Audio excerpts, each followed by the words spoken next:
these are very incompatible ideas. Also, the scripture must be taken literally. Moses saw God face to face.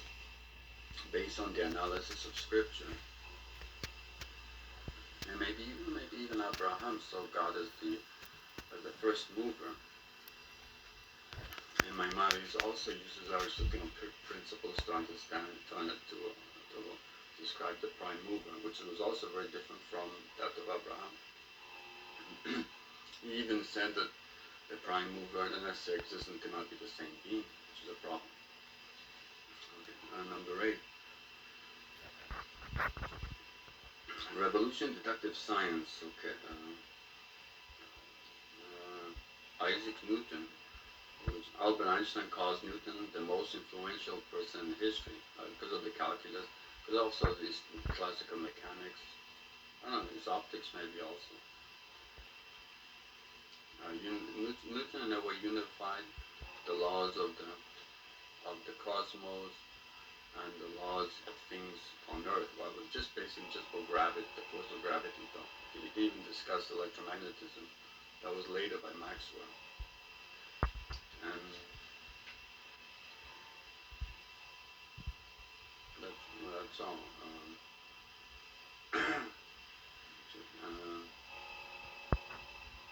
Okay.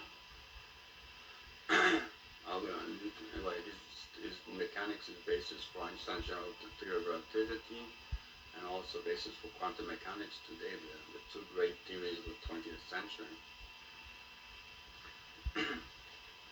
Although now we have very advanced calculus. 95% of mathematics was done in the 20th century. Isaac Newton, Albert calls him the most influential person in history.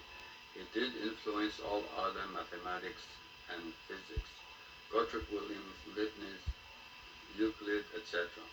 Although some say Gutenberg is more influential than Newton because he invented the printing press, which allowed people to communicate better. Okay. Evolution deductive science. The mathematical calculus with variables having values known with certainty.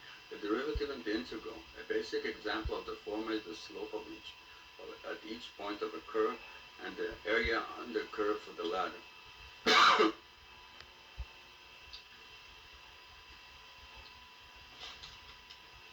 Number 9, revolution negative philosophy.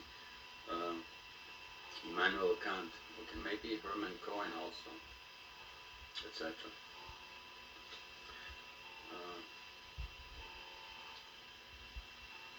Based on a critique of philosophy, an attack on all philosophy, not by attacking each proof one by one, but an indirect proof arguing that our understanding is incapable of tackling a whole field of problems, showing that the method of the metaphysics of reason leads to antinomies or contradictions, which can only be resolved by postulating a realm of experience phenomena which we can know, and a realm beyond our mind which we cannot know, or pneumona. He claims also that the existence cannot be proven a priori, but Einstein argued against Kant that we can know the world and demonstrated it by creating the theory of relativity. He made use of the fact that we know the equation that speed is the distance divided by the time, that we know the nature of the light, and we know the nature of light and its speed. So we could define time in a posteriori manner, unlike Kant, who said time can only be known in a priori manner. Well, Kant had to distinguish between phenomena and phenomena because he wanted to make free will possible, which is very important for us. Kant and Einstein and Maimonides say it's necessary for religion and other things. But Einstein attacked him indirectly. But Einstein's theory was, he made predictions and they were confirmed, kind of. So it's a very strong attack of Kant. But it's more scientific. Kant was philosophy, more logic versus mathematics. Many schools of philosophy arose after Kant, like analytical philosophy, phenomenalism, even pragmatism, etc. Okay, number 10, revolution of non-Euclidean geometry. Like Carl Friedrich Gauss. Okay, Stephen Hawking calls Gauss the greatest mathematician of all time. Bernard Riemann, Karl Weierstrass, Albert Einstein, etc. I know some people say that Gauss, Archimedes, and Newton were the greatest mathematicians of all time. Revolution, number 10, revolution of non-Euclidean geometry. Okay, based on the use of the curvilinear coordinate system, using perpendicular curves as axis instead of lines as axis, Gaussian coordinate systems, an accelerating object moves along a curve or surface, not a line or plane. Using curvilinear coordinate systems was able to relate the equation of motion of a particle in an accelerating reference frame to a linear one in general relativity. Einstein was able to choose the center of the surface and connect it to all points on the surface, and then take projections on the coordinate axes. The equation of the motion and distribution of the object was given by the tensor, which is the coefficients in the equation multiplied by axis variables, all equal to 0. The tensors in the two coordinate systems are related according to the ratios of the projections on the axis of the surface in both coordinate systems. I know when I started this list, I only had like about 8 or then 12 super methods, and then it just added more and more. I think now I have over 300.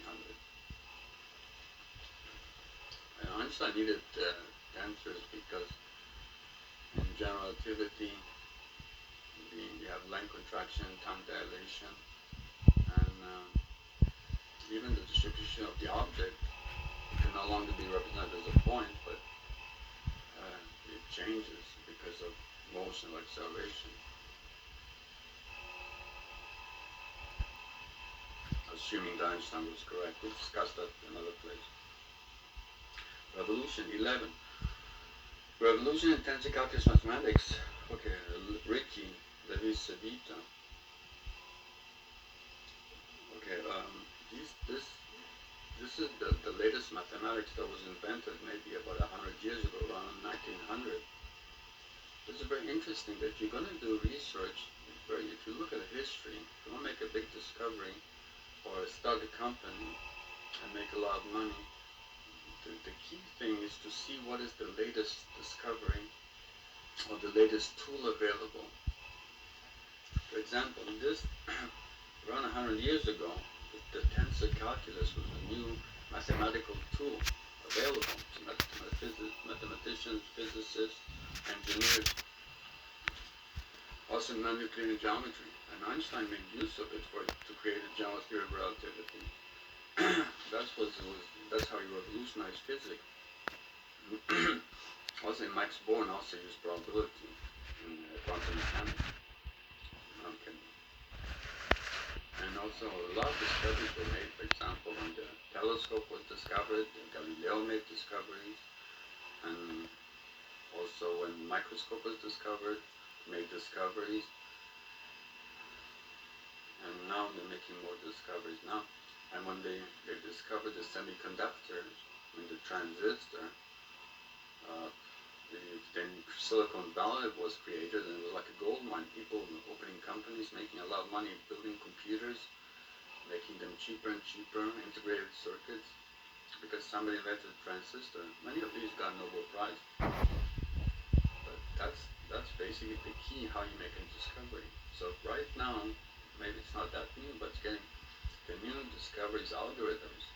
So the revolution, if anybody wants to make a big discovery, you have to use algorithm. I think I even argue that that's maybe how you should try to revolutionize physics. Not with super string theory using strings, but adding algorithms like you have in computer science. Add that, that's the new math. Add that to physics, because you have reasoning beings, you have agents like people, even animals. And you have computers. So physics, you can't just use mathematics, just equations. You need algorithms with, if, then, and branch, and repeat, and all that. Let alone synchronization, all that. Okay, so anyway, tensor calculus was a new math 100 years ago. Very complicated. Very few people study it. Maybe a few physicists. Even mathematicians really don't usually study it. Number 11, revolution tensor calculus mathematics relating hypersurfaces in different coordinate systems. The tensor helps determine the position in space and time and distribution of an object as does a vector, but it also defines how a vector in one coordinate system can be transformed into an associate tensor in the other coordinate system. This is needed because the observer and the object are often in different coordinate systems. For example, if one is moving or accelerating relative to the other being, the relative motion of the two universes makes an observer in each coordinate system perceive events in the other universe differently. Galileo did this on account for relative motion. Well, he didn't use tensors, didn't exist yet. Tensors are coefficients in the equations of these surfaces, and there are equations relating these coefficients and their derivatives. One kind of tensor was used in special relativity and another in general relativity. In the former, both coordinate systems are linear, but in the latter, one is curvilinear and due to acceleration, for example, the curvature. The energy tensor and the Riemann tensor occurring in Einstein's field equations. Must we create a separate integral tensor calculus? Well, usually you can convert the integral equations to differential equations anyway. Tensor equations are independent of coordinate system. Only variable values change. The form of the equations stay the same.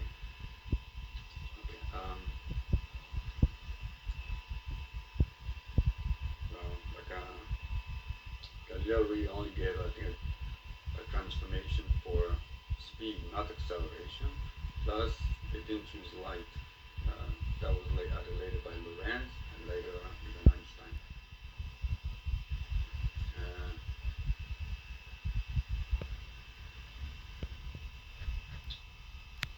Okay, by the way, the Einstein's field equation, I think I made a mistake. I think maybe a lot of people did up to many years, I think I realized. The Einstein's field equations are not R subscript U V minus 1 half minus R subscript U V minus 1 half G subscript U V R is equals to minus kappa G subscript U V, where the fields are the gravitational and the electromagnetic field and space and time. Because he said, up to Maxwell, we can get rid of mass and charge because we can have independent electromagnetic fields. And I think I just predicted in gravitational fields, which were discovered recently. But that's the unification. I think that's the grand unification equations. Though he said you might be able to reduce it to algebra, quantum mechanics is right. But it's not that he has equations of general relativity. Those are the acceleration, the ones that have gravity alone. Those are equations of no motion. Because gravity was like acceleration for him. So there are equations there for motion, which have just acceleration. Those are the equations of general relativity. And he has other ones. Yeah, even has the relativistic equations of electromagnetism. He transformed those to take into account relative motion. At least for special relativity and the electrodynamic equations. Okay. Number 12, revolution in tensor calculus science. This is a long one.